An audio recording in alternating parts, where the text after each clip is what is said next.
जीवित पितांकर धन्यवाद हो मोर प्रिय माने पुणी थरे परमेश्वर आज आमान को सुजोग देइछंती तांकरी वाक्य शिखिबा पाई जहाँकि प्रकाशित वाक्य आम मैंने शिक्षा करके आसुअछु सेही प्रकाशित वाक्यर भाग 29 आज देखिबा।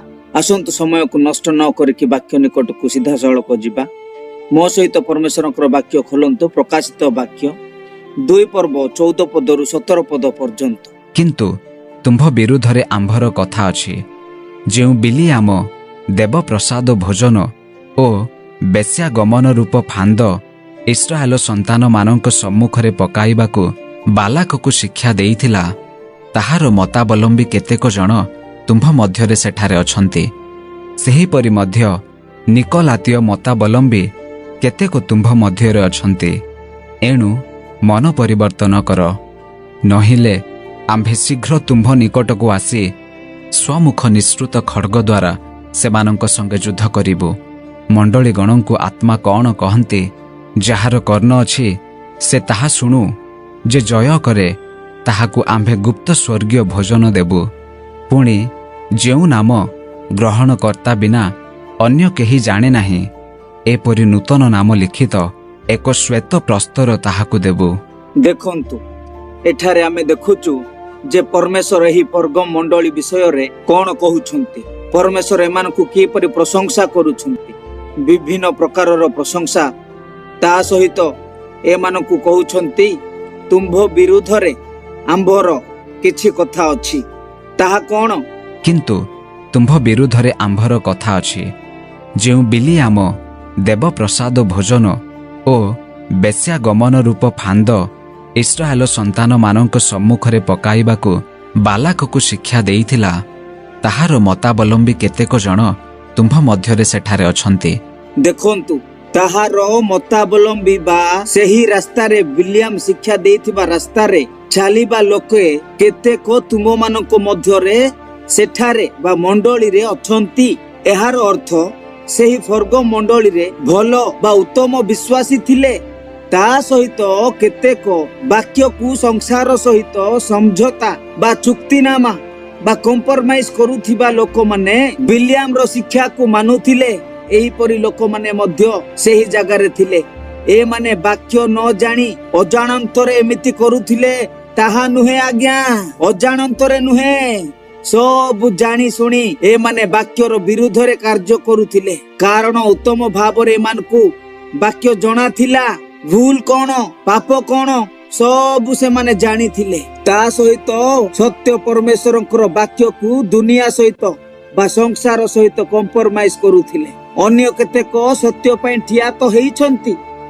एही परिका समय रे ए मानक मध्य रे केतेक वाक्य को उत्तम भाव रे जानिथिबा लोक माने सेठारे अछंती। से माने वाक्यर विरुद्ध रे सेही जगह रे चालुछंती एवं बिलियामर शिक्षा को मानुछंती। तो एही बिलियामर शिक्षा कौन मोर प्रिय माने? एवं एही बिलियाम किए मोर प्रिय माने? पुरातन नियम रे जने उत्तम भविष्यत वक्ता थिले जहार नाम बिलियाम। एही बिलियाम लोभ रे पड़ी परमेश्वर को विरुद्ध रे गले एवं कौन कले जानिछंती? पढ़ंतु गणना पुस्तक 22 पर्व 1 रु 36 पद पर्यंत। इस्राएल संतानगण यात्रा करी जिरिहो निकटस्थ जर्दन आगरे मोयाब पदारे छाउणी स्थापन कले। पुणी इस्राएल इमोरिय मानक प्रति जाहा जाहा करिथिले ताहा सिप्पोरर पुत्र बालाक देखिले। एणु मोयाब लोक मानक सकाशु अतिशय भीत हेले, कारण से माने बहुत थिले। आउ मोयाब इस्राएल संतानगणक सकाशु उद्विग्न हेले।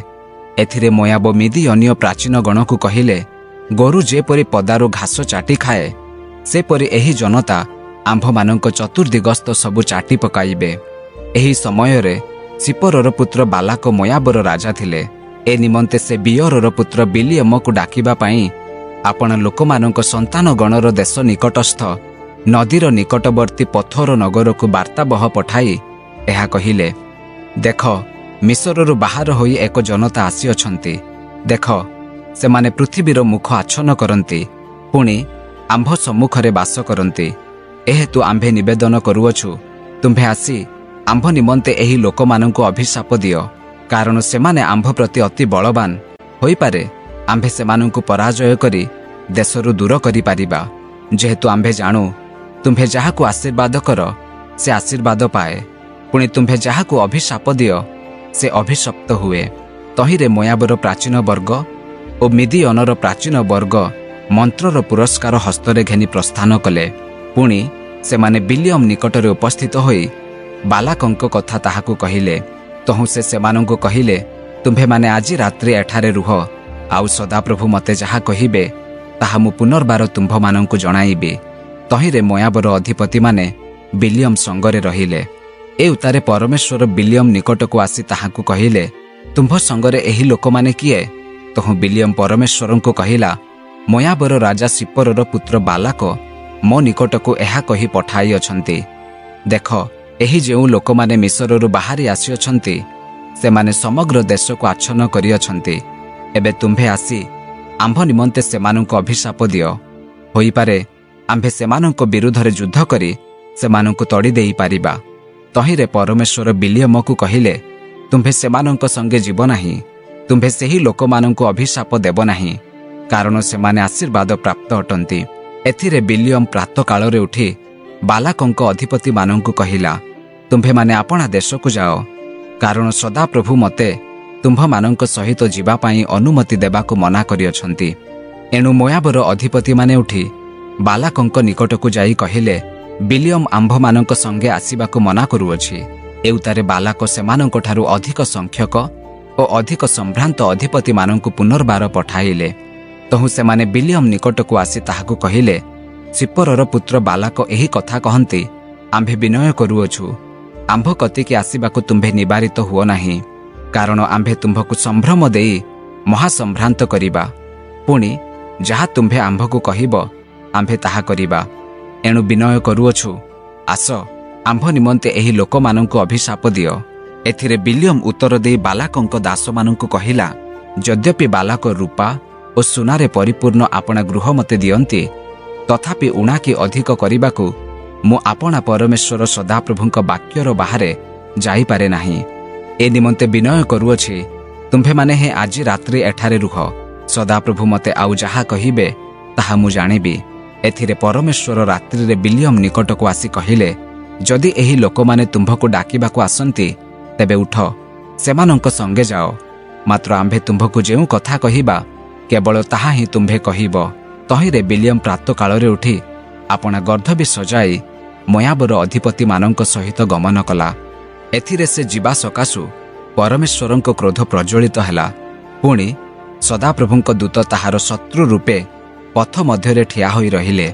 सेतेबेले से आपणा गर्धबी उपरे चढ़ी जाउथिला ओ ताहार दुई दास ताहा संगरे थिले।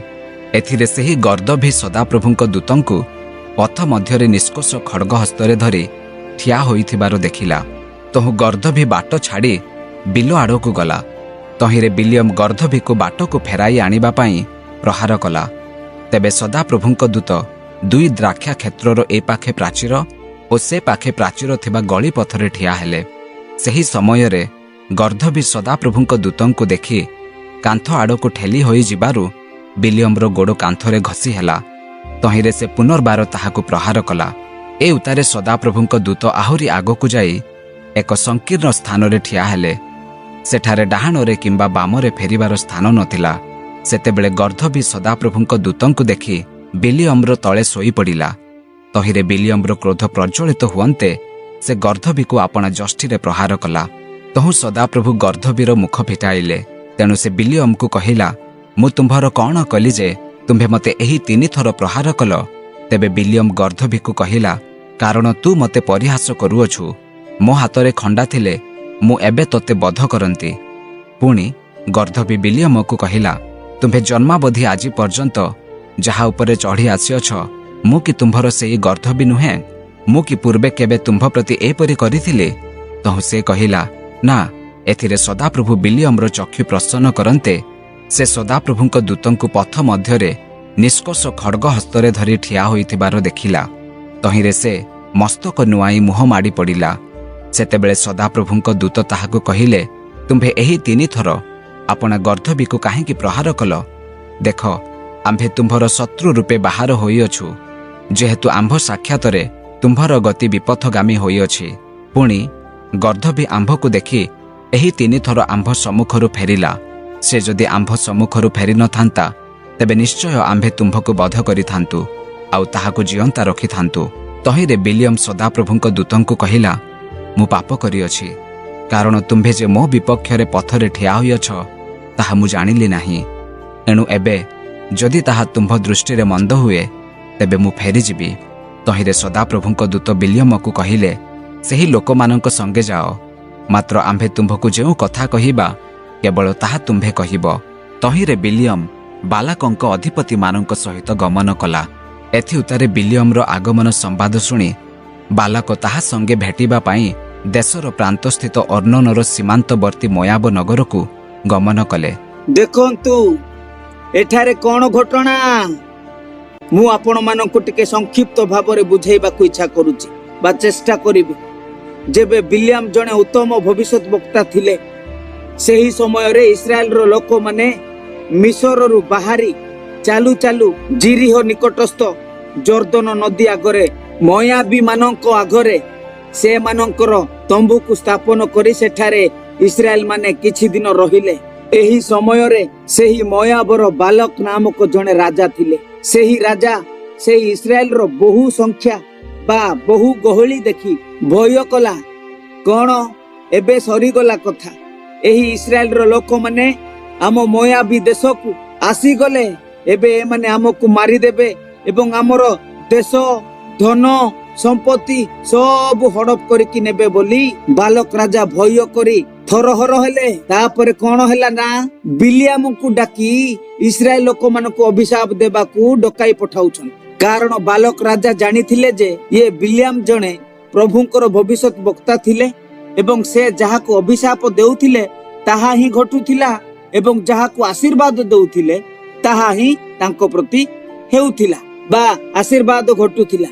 ତେଣୁ ଇସ୍ରାଏଲ ମାନଙ୍କୁ ଅଭିଶାପ ଦେବାକୁ ଡାକୁଛନ୍ତି। ପଢନ୍ତୁ ଗଣନା ପୁସ୍ତକ 22 ପର୍ବ 5 ଏବଂ 6 ପଦ। ଏ ନିମନ୍ତେ ସେ ବିୟରର ପୁତ୍ର ବିଲିୟମକୁ ଡାକିବା ପାଇଁ ଆପଣ ଲୋକମାନଙ୍କ ସନ୍ତାନ ଗଣର ଦେଶ ନିକଟସ୍ଥ ନଦୀର ନିକଟବର୍ତ୍ତୀ ପଥର ନଗରକୁ ବାର୍ତ୍ତାବହ ପଠାଇ ଏହା କହିଲେ, ଦେଖ, ମିଶରରୁ ବାହାର ହୋଇ ଏକ ଜନତା ଆସିଅଛନ୍ତି। ଦେଖ, ସେମାନେ ପୃଥିବୀର ମୁଖ ଆଚ୍ଛନ୍ନ କରନ୍ତି, ପୁଣି ଆମ୍ଭ ସମ୍ମୁଖରେ ବାସ କରନ୍ତି। ଏହେତୁ ଆମ୍ଭେ ନିବେଦନ କରୁଅଛୁ, ତୁମ୍ଭେ ଆସି ଆମ୍ଭ ନିମନ୍ତେ ଏହି ଲୋକମାନଙ୍କୁ ଅଭିଶାପ ଦିଅ, କାରଣ ସେମାନେ ଆମ୍ଭ ପ୍ରତି ଅତି ବଳବାନ। ହୋଇପାରେ ଆମ୍ଭେ ସେମାନଙ୍କୁ ପରାଜୟ କରି ଦେଶରୁ ଦୂର କରିପାରିବା। ଯେହେତୁ ଆମ୍ଭେ ଜାଣୁ ତୁମ୍ଭେ ଯାହାକୁ ଆଶୀର୍ବାଦ କର ସେ ଆଶୀର୍ବାଦ ପାଏ, ପୁଣି ତୁମ୍ଭେ ଯାହାକୁ ଅଭିଶାପ ଦିଅ ସେ ଅଭିଶପ୍ତ ହୁଏ। ଦେଖନ୍ତୁ, ଏହିପରି ବାଲକର ଲୋକମାନେ ବିଲିୟାମ ପାଖକୁ ଯାଇ ସବୁ ଘଟଣା ଯାହା ବାଲକ ରାଜା କହି ପଠାଇଥିଲେ ତାହା ବିଲିୟାମଙ୍କ ଆଗରେ କହିବାକୁ ଆରମ୍ଭ କଲେ।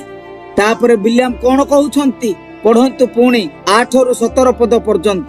ତହୁଁ ସେ ସେମାନଙ୍କୁ କହିଲେ, ତୁମ୍ଭେମାନେ ଆଜି ରାତ୍ରି ଏଠାରେ ରୁହ, ଆଉ ସଦାପ୍ରଭୁ ମୋତେ ଯାହା କହିବେ ତାହା ମୁଁ ପୁନର୍ବାର ତୁମ୍ଭମାନଙ୍କୁ ଜଣାଇବି। ତହିଁରେ ମୋୟାବର ଅଧିପତିମାନେ ବିଲିୟମ ସଙ୍ଗରେ ରହିଲେ। ଏ ଉତ୍ତାରେ ପରମେଶ୍ୱର ବିଲିୟମ ନିକଟକୁ ଆସି ତାହାକୁ କହିଲେ, ତୁମ୍ଭ ସଙ୍ଗରେ ଏହି ଲୋକମାନେ କିଏ? ତହୁଁ ବିଲିୟମ ପରମେଶ୍ୱରଙ୍କୁ କହିଲା, ମୋୟାବର ରାଜା ସିପୋରର ପୁତ୍ର ବାଲାକ ମୋ ନିକଟକୁ ଏହା କହି ପଠାଇଅଛନ୍ତି। ଦେଖ, ଏହି ଯେଉଁ ଲୋକମାନେ ମିଶରରୁ ବାହାରି ଆସିଅଛନ୍ତି ସେମାନେ ସମଗ୍ର ଦେଶକୁ ଆଚ୍ଛନ୍ନ କରିଅଛନ୍ତି। ଏବେ ତୁମ୍ଭେ ଆସି ଆମ୍ଭ ନିମନ୍ତେ ସେମାନଙ୍କୁ ଅଭିଶାପ ଦିଅ। ହୋଇପାରେ ଆମ୍ଭେ ସେମାନଙ୍କ ବିରୁଦ୍ଧରେ ଯୁଦ୍ଧ କରି ସେମାନଙ୍କୁ ତଡ଼ି ଦେଇପାରିବା। ତହିଁରେ ପରମେଶ୍ୱର ବିଲିୟମକୁ କହିଲେ, ତୁମ୍ଭେ ସେମାନଙ୍କ ସଙ୍ଗେ ଯିବ ନାହିଁ, ତୁମ୍ଭେ ସେହି ଲୋକମାନଙ୍କୁ ଅଭିଶାପ ଦେବ ନାହିଁ, କାରଣ ସେମାନେ ଆଶୀର୍ବାଦ ପ୍ରାପ୍ତ ଅଟନ୍ତି। ଏଥିରେ ବିଲିୟମ ପ୍ରାତଃକାଳରେ ଉଠି ବାଲାକଙ୍କ ଅଧିପତିମାନଙ୍କୁ କହିଲା, ତୁମ୍ଭେମାନେ ଆପଣା ଦେଶକୁ ଯାଅ, କାରଣ ସଦାପ୍ରଭୁ ମୋତେ ତୁମ୍ଭମାନଙ୍କ ସହିତ ଯିବା ପାଇଁ ଅନୁମତି ଦେବାକୁ ମନା କରିଅଛନ୍ତି। ଏଣୁ ମୋୟାବର ଅଧିପତିମାନେ ଉଠି ବାଲାକଙ୍କ ନିକଟକୁ ଯାଇ କହିଲେ, ବିଲିୟମ ଆମ୍ଭମାନଙ୍କ ସଙ୍ଗେ ଆସିବାକୁ ମନା କରୁଅଛି। ଏଉତାରେ ବାଲାକ ସେମାନଙ୍କଠାରୁ ଅଧିକ ସଂଖ୍ୟକ ଓ ଅଧିକ ସମ୍ଭ୍ରାନ୍ତ ଅଧିପତିମାନଙ୍କୁ ପୁନର୍ବାର ପଠାଇଲେ। ତହୁଁ ସେମାନେ ବିଲିୟମ ନିକଟକୁ ଆସି ତାହାକୁ କହିଲେ, ସିପୋରର ପୁତ୍ର ବାଲାକ ଏହି କଥା କହନ୍ତି, ଆମ୍ଭେ ବିନୟ କରୁଅଛୁ, ଆମ୍ଭ କତିକି ଆସିବାକୁ ତୁମ୍ଭେ ନିବାରିତ ହୁଅ ନାହିଁ, କାରଣ ଆମ୍ଭେ ତୁମ୍ଭକୁ ସମ୍ଭ୍ରମ ଦେଇ ମହାସମ୍ଭ୍ରାନ୍ତ କରିବା। ପୁଣି ଯାହା ତୁମ୍ଭେ ଆମ୍ଭକୁ କହିବ ଆମ୍ଭେ ତାହା କରିବା। ଏଣୁ ବିନୟ କରୁଅଛୁ, ଆସ ଆମ୍ଭ ନିମନ୍ତେ ଏହି ଲୋକମାନଙ୍କୁ ଅଭିଶାପ ଦିଅ। ଏହି ଘଟଣା ପରେ ବିଲିଆମ ଧନ ଲୋଭରେ ପରମେଶ୍ୱରଙ୍କୁ ପୁଣି ଥରେ ପଚାରୁଛନ୍ତି। ପଢନ୍ତୁ 18ରୁ 21 ପଦ ପର୍ଯ୍ୟନ୍ତ। ଏଥିରେ ବିଲିୟମ ଉତ୍ତର ଦେଇ ବାଲାକଙ୍କ ଦାସମାନଙ୍କୁ କହିଲା, ଯଦ୍ୟପି ବାଲାକ ରୂପା ଓ ସୁନାରେ ପରିପୂର୍ଣ୍ଣ ଆପଣା ଗୃହ ମୋତେ ଦିଅନ୍ତି, ତଥାପି ଉଣା କି ଅଧିକ କରିବାକୁ ମୁଁ ଆପଣା ପରମେଶ୍ୱର ସଦାପ୍ରଭୁଙ୍କ ବାକ୍ୟର ବାହାରେ ଯାଇପାରେ ନାହିଁ। ଏ ନିମନ୍ତେ ବିନୟ କରୁଅଛି, ତୁମ୍ଭେମାନେ ହିଁ ଆଜି ରାତ୍ରି ଏଠାରେ ରୁହ। ସଦାପ୍ରଭୁ ମୋତେ ଆଉ ଯାହା କହିବେ ତାହା ମୁଁ ଜାଣିବି। ଏଥିରେ ପରମେଶ୍ୱର ରାତ୍ରିରେ ବିଲିୟମ ନିକଟକୁ ଆସି କହିଲେ, ଯଦି ଏହି ଲୋକମାନେ ତୁମ୍ଭକୁ ଡାକିବାକୁ ଆସନ୍ତି, ତେବେ ଉଠ, ସେମାନଙ୍କ ସଙ୍ଗେ ଯାଅ। ମାତ୍ର ଆମ୍ଭେ ତୁମ୍ଭକୁ ଯେଉଁ କଥା କହିବା କେବଳ ତାହା ହିଁ ତୁମ୍ଭେ କହିବ। ତହିଁରେ ବିଲିୟମ ପ୍ରାତଃକାଳରେ ଉଠି ଆପଣା ଗର୍ଦ୍ଧବି ସଜାଇ ମୋୟାବର ଅଧିପତିମାନଙ୍କ ସହିତ ଗମନ କଲା। ଦେଖନ୍ତୁ ବିଲିଆମ କିପରି ଧନ ଲୋଭ ପାଇଁ ପରମେଶ୍ୱରଙ୍କୁ ଜବରଦସ୍ତି ପଚାରୁଛନ୍ତି। ପରମେଶ୍ୱର ତାଙ୍କୁ ମନା କଲା ପରେ ବି ବାରମ୍ବାର ପଚାରିବା କାରଣରୁ ପରମେଶ୍ୱର ଯିବାକୁ ଦେଲେ ତ ସତ, କିନ୍ତୁ ଗଧ ଦ୍ୱାରା ମଧ୍ୟ କଥା କହୁଛନ୍ତି। ବିଲିଆମ ସେମାନଙ୍କର ଧନ ପ୍ରତି ଏତେ ଆସକ୍ତ ଅଛନ୍ତି ଯେ ଗଧ ମୂର୍ଖ ପଶୁ ସେହି ଗଧ କଥା କହିଲା। ଏହା ପରମେଶ୍ୱରଙ୍କର ଆଶ୍ଚର୍ଯ୍ୟ ବିଷୟ ବୋଲି ନ ଜାଣି ବା ଜାଣିଲା ନାହିଁ, କାରଣ ତାକୁ ପରମେଶ୍ୱରଙ୍କୁ ଦରକାର ନଥିଲା, ଧନ ଦରକାର ଥିଲା। ତ ଫାଇନାଲି ବିଲିଆମ ଯେବେ ମୋୟାବୀର ଲୋକମାନଙ୍କ ସହ ଇସ୍ରାଏଲ ଲୋକମାନଙ୍କ ପାଖକୁ ପହଞ୍ଚିଲା, ତ ଘଟଣା କଣ ହେଉଛି ଜାଣିଛନ୍ତି? ତେବେ ବିଲିଆମ ବାଲକ ରାଜାଙ୍କ ସଙ୍ଗରେ ଇସ୍ରାଏଲ ମାନଙ୍କ ପାଖକୁ ଯାଇ ସେମାନଙ୍କୁ ଅଭିଶାପ ଦେବା ସମୟରେ ପରମେଶ୍ୱର ବିଲିଆମଙ୍କ ମୁଖରେ ଇସ୍ରାଏଲ ମାନଙ୍କ ପ୍ରତି ଆଶୀର୍ବାଦ କରିବାକୁ ମୁଖ ଖୋଲିଲେ ବା ମୁଖକୁ ପରିବର୍ତ୍ତନ କରାଇଲେ, ଯାହା ଫଳରେ ବିଲିଆମ ଅଭିଶାପ ଦେଇ ପାରିଲା ନାହିଁ, କାରଣ ପରମେଶ୍ୱର ଇସ୍ରାଏଲ ଲୋକମାନଙ୍କ ସପକ୍ଷରେ ଅଛନ୍ତି। ତେଣୁ ବିଲିଆମ ଅଭିଶାପ ଦେଇ ପାରିଲେ ନାହିଁ। ତ ବାଲକ କଣ କହୁଛନ୍ତି? ଯେବେ ଦ୍ୱିତୀୟ ଥର ଅଭିଶାପ ଦେଉଛନ୍ତି, ତ ସେଠାରେ ମଧ୍ୟ ଅଭିଶାପ ଦେଇ ପାରୁନାହାନ୍ତି, ଅଭିଶାପ ବଦଳରେ ଆଶୀର୍ବାଦ ଦେଉଛନ୍ତି। ତୃତୀୟ ଥର ଅଭିଶାପ ଦେଲେ, ସେହି ସମୟରେ ମଧ୍ୟ ଅଭିଶାପ ଜାଗାରେ ଆଶୀର୍ବାଦ ଦେଲେ, ଯାହା ଆପଣ ମାନେ ଗଣନା ପୁସ୍ତକ 24 ପର୍ବ 1ରୁ 9 ପଦ ପର୍ଯ୍ୟନ୍ତ ଯଦି ପଢିବେ ଜାଣିପାରିବେ। ତାପରେ ବାଲକ ରାଜା କଣ କହୁଛନ୍ତି? ଚତୁର୍ଥ ଥର ମଧ୍ୟ ଅଭିଶାପ ଦେଲେ। ସେ କଣ କହିଲା ନା, ମୁଁ ଏମାନଙ୍କୁ ଅଭିଶାପ ଦେଇ ପାରୁନାହିଁ, ଅଭିଶାପ ଦେବା ବଦଳରେ ଆଶୀର୍ବାଦ ଦେଉଛି। ତେଣୁ ମୁଁ ତୁମମାନଙ୍କୁ ଗୋଟିଏ ବିଷୟ ଶିଖେଇବି। କଣ? ଏକ ଶିକ୍ଷା, ଯାହା ପ୍ରକାଶିତ ବାକ୍ୟରେ 2:14 ପଦରେ ଲେଖାଯାଇଅଛି। କିନ୍ତୁ ତୁମ୍ଭ ବିରୁଦ୍ଧରେ ଆମ୍ଭର କଥା ଅଛି, ଯେଉଁ ବିଲିଆମ ଦେବପ୍ରସାଦ ଭୋଜନ ଓ ବେଶ୍ୟାଗମନ ରୂପ ଫାନ୍ଦ ଇସ୍ରାଏଲ ସନ୍ତାନମାନଙ୍କ ସମ୍ମୁଖରେ ପକାଇବାକୁ ବାଲାକକୁ ଶିକ୍ଷା ଦେଇଥିଲା, ତାହାର ମତାବଲମ୍ବୀ କେତେକ ଜଣ ତୁମ୍ଭ ମଧ୍ୟରେ ସେଠାରେ ଅଛନ୍ତି। ଦେଖନ୍ତୁ, ବିଲିଆମ ତ ସେମାନଙ୍କୁ ବା ଇସ୍ରାଏଲ ମାନଙ୍କୁ ଅଭିଶାପ ତ ଦେଇପାରିଲେ ନାହିଁ, କାରଣ ପରମେଶ୍ୱର ଇସ୍ରାଏଲ ମାନଙ୍କ ସଙ୍ଗରେ ଥିଲେ। ଆମେ ଅଲରେଡି ପଢିଲୁ, ବିଲିଆମକୁ ଲୋଭ ଦେଖାଇ, ଲାଞ୍ଚ ଦେଖାଇ କୁହାଯାଇଥିଲା। ବାଲାକ ରାଜା ଧନର ଲୋଭ ଦେଖାଇ ଇସ୍ରାଏଲ ମାନଙ୍କୁ ଅଭିଶାପ ଦେବାକୁ କହିଥିଲେ। ଯଦି ତୁମେ ଅଭିଶାପ ଦେବ, ତ ତୁମକୁ ଆମେ ସେଇଥିପାଇଁ ମୂଲ୍ୟ ବା ଉପହାର ମଧ୍ୟ ଦେବୁ। ତ ବିଲିଆମର ସେଇ ଲୋଭକୁ ଦେଖି ଛାତି ଥରହର, ଲୋଭରେ ଧନକୁ ଦେଖିକି, ଧନ ପାଇଁ ଯେବେ ଅଭିଶାପ ଦେବାକୁ ବାହାରି ଗଲେ, ଯେବେ ଅଭିଶାପ ଦେବାକୁ ଆରମ୍ଭ କଲେ, ବିଲିଆମ ପାଟିରେ ଇସ୍ରାଏଲ ମାନଙ୍କ ପାଇଁ ଆଶୀର୍ବାଦ ହିଁ ଆଶୀର୍ବାଦ ବାହାରିଲା। ଯେବେ ଅଭିଶାପ ଦେଇ ପାରିଲା ନାହିଁ, ତ ସେମାନଙ୍କୁ ଗୋଟିଏ ତରିକା ବା ଗୋଟିଏ ଉପାୟ ଶିକ୍ଷା ଦେବାକୁ କହିଲା ବା ଶିକ୍ଷା ଦେଲା। କଣ ନା, ମୋ ଦ୍ୱାରା ତ କିଛି ହେଇପାରିଲା ନାହିଁ, ଅଭିଶାପ ଦେଇ ପାରୁନାହିଁ, କାରଣ ପରମେଶ୍ୱର ସେମାନଙ୍କୁ ରକ୍ଷା କରୁଛନ୍ତି ଓ ସେମାନଙ୍କ ସଙ୍ଗରେ ଅଛନ୍ତି। ତ ଗୋଟିଏ କାମ କର, ତୁମର ବା ମୋୟାବୀର ସୁନ୍ଦର ସୁନ୍ଦର ଝିଅ ମାନଙ୍କୁ ବା ସ୍ତ୍ରୀ ମାନଙ୍କୁ ଇସ୍ରାଏଲ ମାନଙ୍କ ମଧ୍ୟକୁ ପଠାଅ, ଯାହା ଫଳରେ ସେହି ଇସ୍ରାଏଲର ଜିହୁଦୀ ପୁରୁଷ ମାନେ ସେଇ ଝିଅ ମାନଙ୍କୁ ଦେଖି ତାଙ୍କ ପଛରେ ଯିବେ, ତାଙ୍କ ପଛରେ ମୋହିତ ହେବେ, ଝିଅ ମାନଙ୍କ ପାଇଁ ଝୁରିବେ ଏବଂ ସେମାନଙ୍କ ସହ ବ୍ୟଭିଚାର କରି ସେମାନଙ୍କ ସହ ରହିବାକୁ ଇଚ୍ଛା କରିବେ। ସେହି ଝିଅଙ୍କ ପଛରେ ଯିବେ, ତାଙ୍କ ପାଇଁ ପାଗଳ ହେବେ।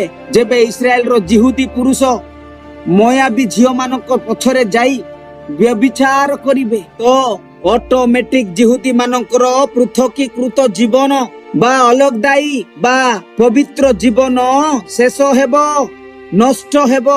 ପୁରା ପବିତ୍ର ଜୀବନ ଭ୍ରଷ୍ଟ ହେଇଯିବ। ଯେବେ ଏମାନଙ୍କର ପୃଥକୀକୃତ ଜୀବନ ନଷ୍ଟ ହେବ ତ ଏବେ ଯେଉଁ ପରମେଶ୍ୱର ଏମାନଙ୍କୁ ସାହାଯ୍ୟ କରି ସେମାନଙ୍କ ସପକ୍ଷରେ ଲଢୁଛନ୍ତି, ପୃଥକୀକୃତ ଜୀବନ ନଷ୍ଟ ହେଲା ପରେ ସେହି ପରମେଶ୍ୱର ଆପେ ଆପେ ଏମାନଙ୍କୁ ମାରିଦେବେ। ଏହାର ଅର୍ଥ ଯେବେ ପରମେଶ୍ୱର ଏମାନଙ୍କୁ ଛାଡିଦେବେ ସେବେ ଆମର ଅଭିଶାପ ଏମାନଙ୍କ ଉପରେ ଲାଗିବ। ଏମାନଙ୍କୁ କେବଳ ଏମାନଙ୍କର ପୃଥକୀକୃତ ଜୀବନ ଠାରୁ ପବିତ୍ର ଜୀବନ ଯାପନ ଯାହା କରୁଛନ୍ତି ସେହି ପବିତ୍ରତା ଠାରୁ ଅଲଗା କରିବାର ଅଛି। ଏହା ହିଁ ସେହି ଶିକ୍ଷା।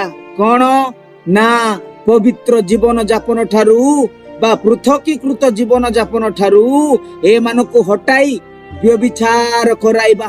ତ ଠିକ ସେହିପରି ହିଁ ବାଲକ ରାଜା କଣ କଲେ ନା ତାଙ୍କରି ମୟାବୀ ଝିଅ ମାନଙ୍କୁ ବା ସ୍ତ୍ରୀ ମାନଙ୍କୁ, ସୁନ୍ଦର ସୁନ୍ଦର ସ୍ତ୍ରୀ ମାନଙ୍କୁ ଇସ୍ରାଏଲର ଜିହୁଦୀ ପୁରୁଷ ମାନଙ୍କ ତମ୍ବୁ ଯେଉଁ ଜାଗାରେ କରିଥିଲେ ସେଇ ତମ୍ବୁ ଆଡେ ବୁଲିବାକୁ ପଠାଇଲେ।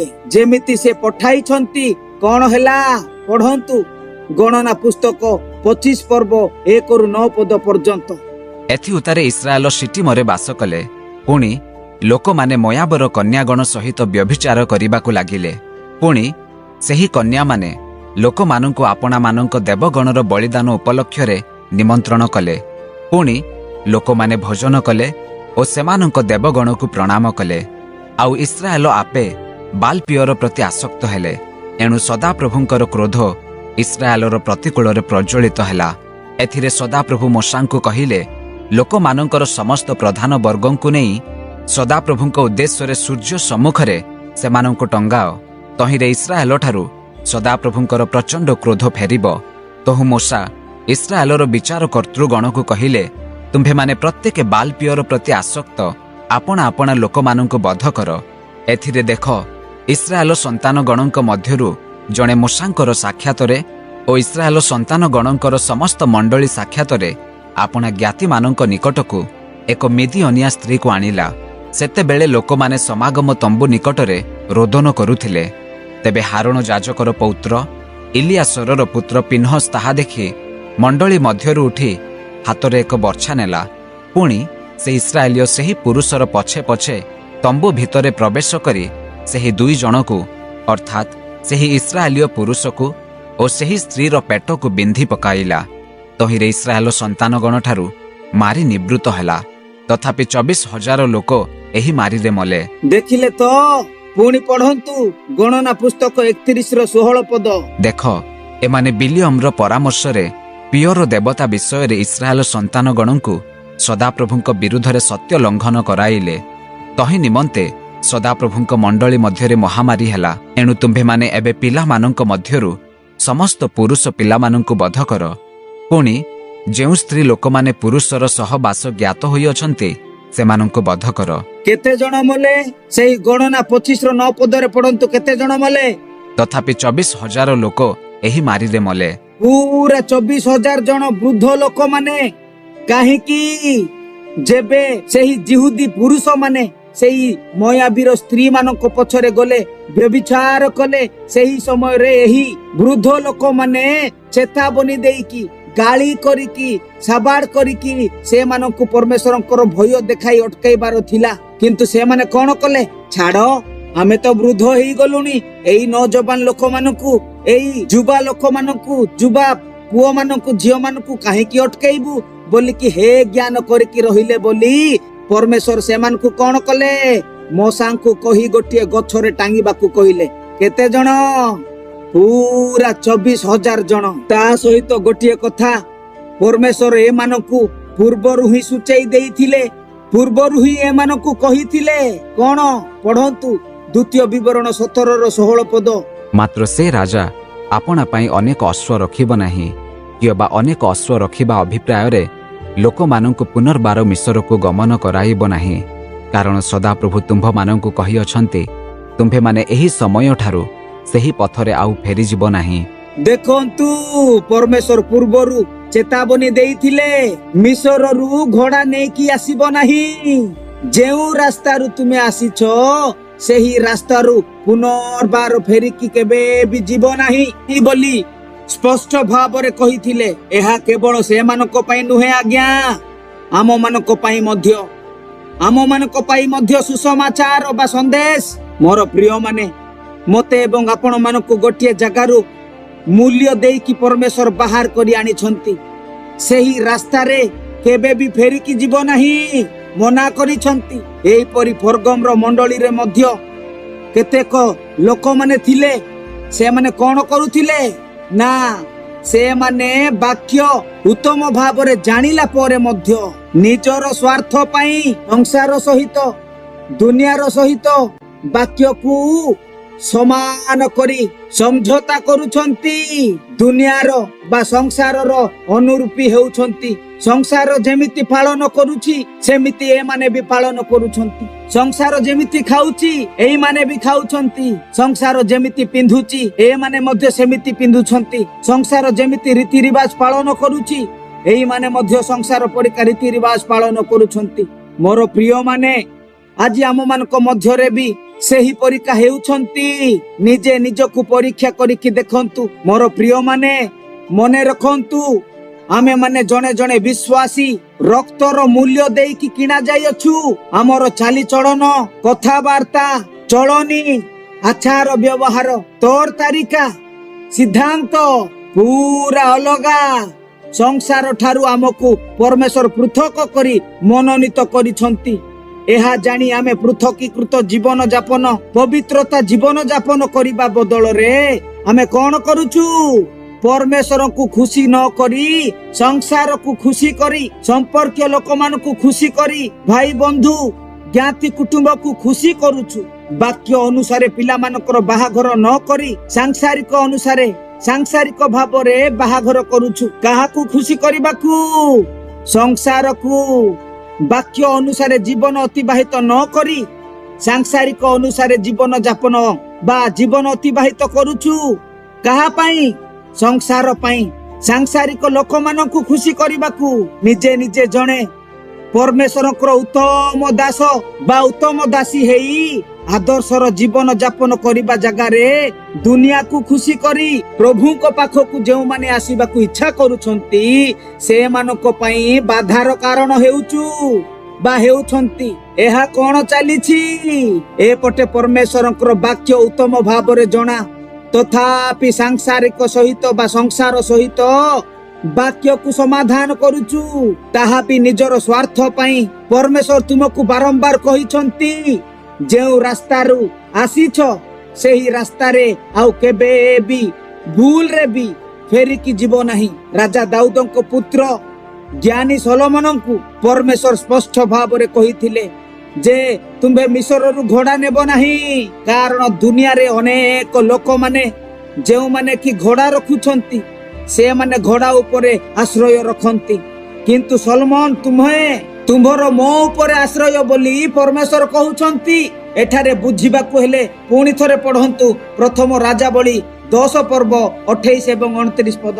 ଆଉ ସଲୋମନଙ୍କର ଅଶ୍ଵ ସବୁ ମିଶରରୁ ଅଣାଗଲା। ରାଜାଙ୍କର ବଣିକମାନେ ପ୍ରତ୍ୟେକ ପଲର ମୂଲ୍ୟ ଦେଇ ପଲ ପଲ କରି ପାଇଲେ।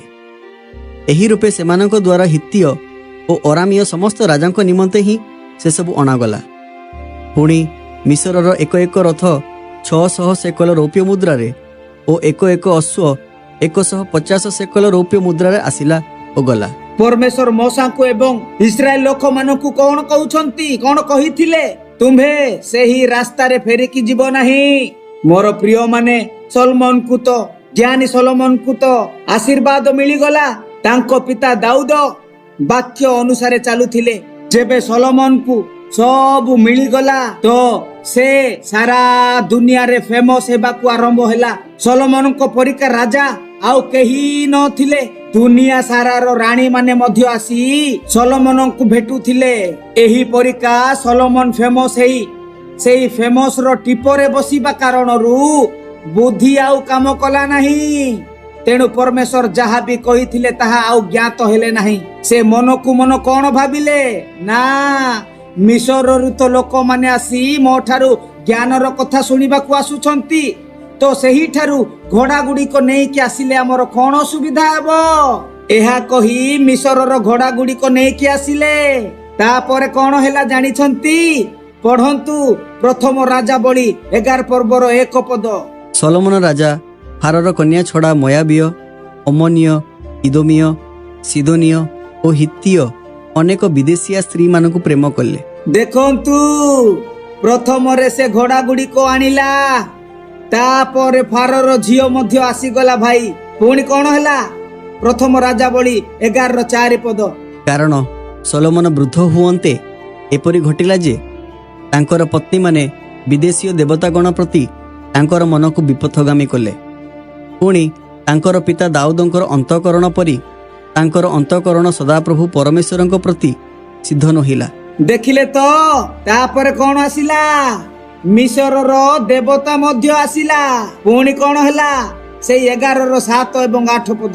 ତହୁଁ ସଲୋମନ ଜିରୁସାଲାମ ସମ୍ମୁଖସ୍ଥ ପର୍ବତରେ ମୋୟାବର ଘୃଣାଯୋଗ୍ୟ କମୋସ ନିମନ୍ତେ ଓ ଅମନ ସନ୍ତାନଗଣର ମୋଲକ ନାମକ ଘୃଣାଯୋଗ୍ୟ ଦେବତା ନିମନ୍ତେ ଉଚ୍ଚସ୍ଥଳୀ ନିର୍ମାଣ କଲେ। ଏହି ରୂପେ ତାଙ୍କର ଯେଉଁ ବିଦେଶିଆ ପତ୍ନୀମାନେ ଆପଣା ଆପଣା ଦେବଗଣ ଉଦ୍ଦେଶ୍ୟରେ ଧୂପ ଜଳାଇଲେ ଓ ବଳିଦାନ କଲେ, ସେହି ସମସ୍ତଙ୍କ ପାଇଁ ସେ ସେହିପରି କଲେ। ଦେଖନ୍ତୁ ଯେଉଁ ସଲୋମନ ପରମେଶ୍ୱରଙ୍କ ପାଇଁ ଏତେ ସୁନ୍ଦର ମନ୍ଦିର ନିର୍ମାଣ କଲେ, ଯେଉଁଠାରେ କି ପ୍ରାଙ୍ଗଣ, ପବିତ୍ର ସ୍ଥାନ ଏବଂ ମହାପବିତ୍ର ସ୍ଥାନ ବନେଇଥିଲେ, ସେହି ସଲୋମନ କଣ କଲେ? ସେହି ଜିରୁସାଲମର ସେହି ମନ୍ଦିରର ପାହାଡ଼ର ଅନ୍ୟ ପାଖ ବା ସାମ୍ନା ସାମ୍ନି ଆର ପଟେ ଅନ୍ୟ ଦେବତା ପାଇଁ ମନ୍ଦିର ନିର୍ମାଣ କଲେ ବା ନିର୍ମାଣ କରାଇଲେ। ଦେଖନ୍ତୁ ପ୍ରଥମେ ସେ କଣ ନେବାକୁ ଯାଇଥିଲେ? ଘୋଡ଼ା। ତାପରେ କଣ? ସ୍ତ୍ରୀ, ପତ୍ନୀ ଓ ଉପପତ୍ନୀ ମିଶି 1000 ଜଣ ଥିଲେ। ତାପରେ କଣ ହେଲା? ଇଏ ସେହି ସଲୋମନ ଦାଉଦଙ୍କର ପୁତ୍ର, ଯିଏ ହିତୋପଦେଶ, ଉପଦେଶକ ଏବଂ ପରମ ଗୀତ ଲେଖିଛନ୍ତି। ଇଏ ହିଁ ସେହି ବ୍ୟକ୍ତି ଶେଷରେ ନିଜର ସ୍ତ୍ରୀ ମାନଙ୍କୁ ଖୁସି କରିବା ପାଇଁ ଅନ୍ୟ ଦେବତା ମାନଙ୍କ ପାଇଁ ମନ୍ଦିର କରି ଧୂପ ଦୀପ କରି ଜାଳୁଛନ୍ତି। ଟିକେ ଭାବନ୍ତୁ, କେଉଁଠାରେ ଥିଲା, କେଉଁଠାରେ ଆସିକି ପହଞ୍ଚିଲା। ତେଣୁ ଯଦି ଆପଣ ମାନେ ବାଇବେଲରେ ନୂତନ ନିୟମରେ ବିଶ୍ୱାସୀ ମାନଙ୍କର ବା ବିଶ୍ୱାସୀର ବୀର ମାନଙ୍କର ଲିଷ୍ଟ ଏଭ୍ରି ପୁସ୍ତକ 11 ପର୍ବରେ ଯଦି ପଢିବେ ତ ସମସ୍ତଙ୍କର ନାମକୁ ପାଇବେ ଭାଇ ଏବଂ ଭଉଣୀ ମାନେ। ଏହି ସଲୋମନ ଯିଏକି ଜ୍ଞାନୀ ସଲୋମନ, ଏହି ସଲୋମନଙ୍କର ନାମ ସେଠାରେ ଲେଖାଯାଇ ନାହିଁ। କାହିଁକି? କାହିଁକି ଲେଖାଯାଇ ନାହିଁ? ସଲୋମନଙ୍କର ପରିସ୍ଥିତି ଏମିତି କାହିଁକି ହେଲା? ଯିଏ ଏତେ ସୁନ୍ଦର ପରମେଶ୍ୱରଙ୍କର ମନ୍ଦିରକୁ ତିଆରି କରିଥିଲେ, ଯାହାର ପ୍ରାର୍ଥନାର ଜବାବରେ ପରମେଶ୍ୱରଙ୍କର ଉପସ୍ଥିତି ଆସୁଥିଲା, ଏହିପରି ପରିସ୍ଥିତି କାହିଁକି ହେଲା? କାରଣ ଜ୍ଞାନୀ ସଲୋମନ ନିର୍ଣ୍ଣୟ କରିଥିଲେ ଯେ ମୁଁ ନିଜର ସ୍ୱାର୍ଥ ପାଇଁ, ନିଜର ଫାଇଦା ପାଇଁ ପରମେଶ୍ୱରଙ୍କର ବାକ୍ୟକୁ ବଳି ଦେବି, ସଂସାର ସହିତ ସମଝୋତା କରିବି, କାରଣ ମୋର ଫାଇଦା ଦରକାର। ପରମେଶ୍ୱର କହୁଛନ୍ତି ଫେରିବ ନାହିଁ। ସତ କଥା। ତ କଣ ହେଲା? ମୁଁ ଫେରିକି ଯିବି, କାରଣ ମୁଁ ମୋର ଫାଇଦାକୁ ଦେଖିବି ନା।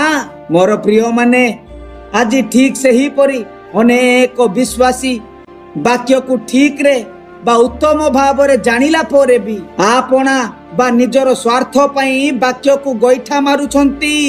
ଏମାନଙ୍କୁ ଏହା ଜଣା ପଡୁନାହିଁ ଯେ ଯେଉଁ ପରମେଶ୍ୱରଙ୍କର ବାକ୍ୟକୁ ଗୋଇଠା ମାରି ଆଡେଇ ଦେଉଛନ୍ତି, ସେହି ବାକ୍ୟ ସେମାନଙ୍କୁ ଏବଂ ସେମାନଙ୍କର ବଂଶ ବା ପିଢି ବାଇ ପିଢି ଯାହା ଆଗକୁ ଭବିଷ୍ୟତରେ ଆସିବାକୁ ଯାଉଛି, ସେମାନଙ୍କ ପାଇଁ ମଧ୍ୟ ଦଣ୍ଡର କାରଣ ହେବ।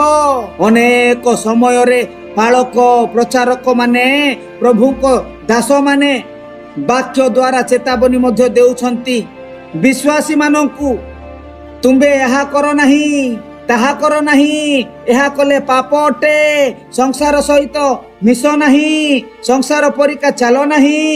ବାକ୍ୟ ମନା କରୁଛି।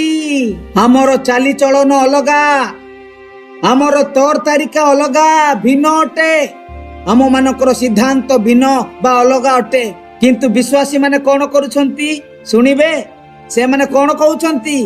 ହଁ, ପାଳକ ମାନଙ୍କର ତ କାମ ସେମାନେ କହିବେ, ବାକ୍ୟ ପଢିବେ, ବାକ୍ୟ ବୁଝେଇବେ, ତେଣୁ ଆମେ ଶୁଣିବା।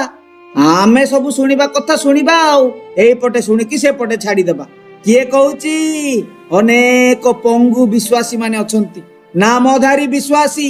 ମୋର ପ୍ରିୟ ମାନେ, ଯଦି ଆପଣ ମାନେ ଜାଣି ଶୁଣି ପରମେଶ୍ୱରଙ୍କର ବାକ୍ୟକୁ ଗୋଇଠା ମାରୁଛନ୍ତି, ମନେ ରଖନ୍ତୁ ଆପଣ ମାନଙ୍କର ବିନାଶ ଉପସ୍ଥିତ ହେଲା। ବର୍ଗ ମଣ୍ଡଳୀକୁ ଯେଉଁ ପରମେଶ୍ୱରଙ୍କର ସନ୍ଦେଶ ବା ଯେଉଁ ପରମେଶ୍ୱର ସନ୍ଦେଶ ଦେଉଛନ୍ତି ତାହା ଶସ୍ତା ଭାବନ୍ତୁ ନାହିଁ, କିମ୍ବା ମଜା କରୁଛନ୍ତି ଭାବନ୍ତୁ ନାହିଁ। ପରମେଶ୍ୱର ସେମାନଙ୍କୁ କହୁଛନ୍ତି, ତୁମ୍ଭ ମଧ୍ୟରେ ବିଲିଆମର ଶିକ୍ଷାକୁ ପାଳନ କରିବା କେତେକ ଲୋକମାନେ ଅଛନ୍ତି, ତେଣୁ ଆମ୍ଭକୁ ତୁମ୍ଭ ବିରୁଦ୍ଧରେ କିଛି କଥା କହିବାର ଅଛି। ପଢନ୍ତୁ 2 କରିନ୍ଥୀୟ 6:17 ପଦ। ଏଣୁ ପ୍ରଭୁ ଏହା କହନ୍ତି, ତୁମ୍ଭେମାନେ ସେମାନଙ୍କ ମଧ୍ୟରୁ ବାହାରି ଆସ, ଆଉ ପୃଥକ ହୁଅ, ଆଉ ଅଶୁଚି ପଦାର୍ଥ ସ୍ପର୍ଶ କର ନାହିଁ, ପୁଣି ଆମ୍ଭେ ତୁମ୍ଭମାନଙ୍କୁ ଗ୍ରହଣ କରିବା। ଦେଖନ୍ତୁ, କିନ୍ତୁ ଆମେ ମାନେ କଣ କରୁଛୁ? ବାକ୍ୟ କହୁଛି ସେମାନଙ୍କ ଠାରୁ ବାହାରିକି ଆସ, କିନ୍ତୁ ଆମେ ମାନେ କଣ କରୁଛୁ? ସେମାନେ ନ ମିଶିଲେ ବି ଜବରଦସ୍ତି ସେମାନଙ୍କ ସାଙ୍ଗରେ ମିଶୁଛୁ, ବା ସେମାନଙ୍କୁ ବା ସଂସାରକୁ ଖୁସି କରିବାକୁ ବାକ୍ୟକୁ ଗୋଇଠା ମାରୁଛୁ। ହେ ମୋର ପ୍ରିୟ ପ୍ରଭୁଙ୍କର ଲୋକମାନେ, ଯେଉଁମାନେ ସଂସାରର ରୀତି ରିବାଜ ପର୍ବପର୍ବାଣୀ ସବୁ ମଣ୍ଡଳୀରେ ପୁରେଇଛନ୍ତି, ବିନାଶ ପାଇଁ ପ୍ରସ୍ତୁତ ରୁହନ୍ତୁ। ପୁଣି ପଢନ୍ତୁ 2 ପିତର 2:15 ପଦ। ସେମାନେ ଅନ୍ୟାୟ ବେତନର ଲାଳସାକାରୀ ବିୟୋରର ପୁତ୍ର ବିଲିଆମର ମାର୍ଗ ଅନୁସରଣ କଲେ ଓ ସତ୍ୟ ମାର୍ଗ ପରିତ୍ୟାଗ କରି ବିପଥଗାମୀ ହେଲେ। ଦେଖନ୍ତୁ, ଯେମିତି ଏଠାରେ ଲେଖାଯାଇଅଛି, ଠିକ ସେହିପରି ଅନ୍ୟାୟ ବେତନର ଲାଳସା କରିବା ବାଲାଙ୍କର ସେବା କାର୍ଯ୍ୟ ବହୁତ ଚାଲିଛି। ସେମାନଙ୍କର ଲକ୍ଷ୍ୟ କେବଳ ଆପଣ ମାନଙ୍କର ଦାନ ଓ ଦଶମାଂଶ ଉପରେ। ସିଧା କଥା କହିବାକୁ ଗଲେ, ସେମିତି ସେବା କାର୍ଯ୍ୟ କରିବା ଲୋକମାନଙ୍କର ଲକ୍ଷ୍ୟ ଆପଣ ମାନଙ୍କର ପଇସା ଉପରେ ଅଛି। ସେମାନେ ଆପଣ ମାନଙ୍କର ସମସ୍ତ ଅଧର୍ମ ଅନ୍ୟାୟରେ ସାହାଯ୍ୟ କରିବେ। ସେମାନଙ୍କର ଗୋଟିଏ ହିଁ ଲକ୍ଷ୍ୟ, ମୋର ପ୍ରିୟ ମାନେ, ଆପଣ ମାନେ ପବିତ୍ର ଜୀବନ ଯାପନ କରନ୍ତୁ ବା କାଟନ୍ତୁ କିମ୍ବା ନ କାଟନ୍ତୁ, କିମ୍ବା ସ୍ୱର୍ଗକୁ ଯିବାକୁ ପ୍ରସ୍ତୁତ ହୁଅନ୍ତୁ କିମ୍ବା ନ ହୁଅନ୍ତୁ, କିଛି ସେମାନଙ୍କୁ ଫରକ ପଡିବ ନାହିଁ। ଆପଣ ମାନେ କେବଳ ଜଗତରେ ରହିବା ପର୍ଯ୍ୟନ୍ତ ବା ଜଗତରେ ରହିବା ସମୟରେ ଆଶୀର୍ବାଦ ପାଆନ୍ତୁ, ପଇସା ମିଳିଯାଉ। ଆପଣଙ୍କୁ ମିଳିଲେ ତ ସେମାନଙ୍କୁ ମିଳିବ ନା, ସେମାନଙ୍କର ଦାନ ଦଶମାଂଶ ମିଳିଯିବ। ନହେଲେ କିପରି ସେମାନଙ୍କୁ ମିଳିବ? ଆପଣ ମାନେ ଦାନ ଦଶମାଂଶ ଯେମିତି ହେଲେ ବି ଦେବାକୁ ପଡିବ। ବାକି ଆପଣ ମାନେ ପବିତ୍ର ଜୀବନ ଯାପନ କାଟନ୍ତୁ କିମ୍ବା ନ କାଟନ୍ତୁ, ପାପ କରନ୍ତୁ କିମ୍ବା ନ କରନ୍ତୁ, କିମ୍ବା ସ୍ୱର୍ଗ ପାଇଁ ପ୍ରସ୍ତୁତ ହୁଅନ୍ତୁ କିମ୍ବା ନ ହୁଅନ୍ତୁ, ସେମାନଙ୍କର କିଛି ବି ଯାଏ ଆସେ ନାହିଁ। ତେଣୁ ଏହି କାରଣରୁ ଆଜି ଅନେକ ସ୍ଥାନ ଗୁଡ଼ିକରେ ଅଲଗଦାୟୀ ବା ପୃଥକୀକୃତ ଜୀବନ ଯାପନ କରିବାର ଉପଦେଶ ବା ଶିକ୍ଷା ଦେଇ ପାରୁନାହାନ୍ତି, ଦିଆଯାଉ ନାହିଁ। କେବଳ ଆଶୀର୍ବାଦର ବାକ୍ୟ, ସୁସ୍ଥତାର ବାକ୍ୟ ପ୍ରଚାର ଚାଲିଛି। ପାପରୁ ପୃଥକ ହେବା ବାକ୍ୟ କେବେ ବି ହେବ ନାହିଁ। ଯଦି ହେଲା, ତେବେ କାଳେ ଲୋକମାନେ ଆଉ ମଣ୍ଡଳୀକୁ ଆସିବେ ନାହିଁ, ଦାନ ଦଶମାଂଶ ଦେବେ ନାହିଁ। ଭୟ, କାଳେ ମଣ୍ଡଳୀର ବେପାର ବୁଡିଯିବ। ହେ ନିଜକୁ ପ୍ରଭୁଙ୍କର ଦାସ ଏବଂ ଦାସୀ କହୁଥିବା ଭାଇ ଓ ଭଉଣୀ ମାନେ, ସଜା ଉଠେଇବାକୁ ପ୍ରସ୍ତୁତ ହୁଅନ୍ତୁ। ମୋର ପ୍ରିୟ ମାନେ, ଏହିପରି ଲୋକମାନଙ୍କୁ ମାନେ ଯେଉଁମାନେ ପରମେଶ୍ୱରଙ୍କର ବାକ୍ୟକୁ ବିଦୀର୍ଣ୍ଣ କରି ସତ୍ୟ ଶିକ୍ଷାକୁ ନ ଦେଇ ନିଜର ସ୍ୱାର୍ଥ ପାଇଁ ବାକ୍ୟକୁ ପରିବା ପରିକା ବିକ୍ରି କରୁଛନ୍ତି, ଏମାନଙ୍କର ତୁଳନା କାହା ସହିତ ପରମେଶ୍ୱର କରୁଛନ୍ତି ଜାଣିଛନ୍ତି? ଟିକେ ପଢନ୍ତୁ ଜିହୁଦା 1:11 ପଦ। ହାୟ, ସେମାନେ ସନ୍ତାପର ପାତ୍ର, କାରଣ ସେମାନେ କଇନର ପଥରେ ଚାଲିଯାଇଅଛନ୍ତି। ଅର୍ଥ ଲୋଭ ସକାଶେ ବିଲିଆମ ଭ୍ରାନ୍ତିରେ ପଡ଼ିଯାଇଅଛନ୍ତି ଓ କୋରହ ସଦୃଶ ବିଦ୍ରୋହ କରି ବିନଷ୍ଟ ହୋଇଅଛନ୍ତି। ଦେଖନ୍ତୁ, ହାୟ, ସେମାନେ ସନ୍ତାପର ପାତ୍ର, କାରଣ ସେମାନେ କଇନର ପଥରେ ଚାଲି ଯାଇଅଛନ୍ତି। ଏହାର ଅର୍ଥ ନିଜର ଭାଇର ହତ୍ୟାକାରୀ, ପୁଣି ଅର୍ଥ ଲୋଭ ପାଇଁ ବିଲିଆମ ଭ୍ରାନ୍ତିରେ ପଡି ଯାଇଅଛନ୍ତି। ଏହାର ଅର୍ଥ, ଯାହା ବି ହେଉନା କାହିଁକି ମତେ ମଣ୍ଡଳୀରେ ରୋଜଗାର କରିବାର ଅଛି, ଇନକମ୍ କରିବାର ଅଛି ବା କମେଇବାର ଅଛି। ପୁଣି କରହ ସଦୃଶ୍ୟ ବିଦ୍ରୋହ କରି ବିନଷ୍ଟ ହୋଇଛନ୍ତି। ଏହି ଯେଉଁ ବିଲିଆମର ଶିକ୍ଷାର ଅର୍ଥ, ଏମାନେ କେମିତି ନା କେମିତି ମଣ୍ଡଳୀର ପବିତ୍ରତା ଠାରୁ ଭ୍ରଷ୍ଟ କରିବା। ତେଣୁ ମୋର ପ୍ରିୟମାନେ ସମସ୍ତେ ଆଜି ଯେଉଁମାନେ ଏହି ବାକ୍ୟକୁ ଶୁଣୁଛନ୍ତି, ସମସ୍ତେ ମନେ ରଖନ୍ତୁ, ପରମେଶ୍ୱର ଆମମାନଙ୍କୁ ପାପର ପଙ୍କ ଠାରୁ ମୁକ୍ତି କରି ଉଠାଇ ଚଟାଣ ଉପରେ ବା ପଥର ଉପରେ ଠିଆ କରିଛନ୍ତି। ତେଣୁ ଯେମିତି ବଡ଼ ପରିସ୍ଥିତି ଆସିଲେ ସୁଦ୍ଧା ମୁଁ ଆଉ ସେହି ରାସ୍ତାରେ ଫେରିକି ଯିବି ନାହିଁ ଯାହା ପରମେଶ୍ୱର ଯିବାକୁ ମନା କରିଛନ୍ତି।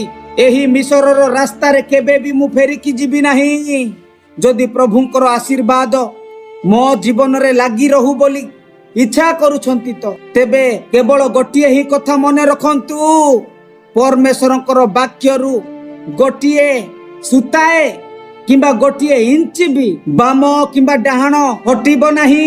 ତେଣୁ ନିଜେ ନିଜକୁ ଟିକେ ପରୀକ୍ଷା କରିକି ଦେଖନ୍ତୁ, କାଳେ ମୁଁ ମୋର ବିଶ୍ୱାସ ସହିତ ଧୋକା କରୁନାହିଁ ତ, ଦୁନିଆ ସହିତ ବାକ୍ୟର ସମାଧାନ ବା ସମଝୋତା କରୁନାହିଁ ତ। ନିଜକୁ ନିଜେ ଟିକେ ପରୀକ୍ଷା କରିକି ଦେଖନ୍ତୁ। ମୁଁ କେବଳ ଉପର ମନରେ ନାମଧାରୀ ଏଇ ପ୍ରଭୁ ବୋଲି କହୁନାହିଁ ତ।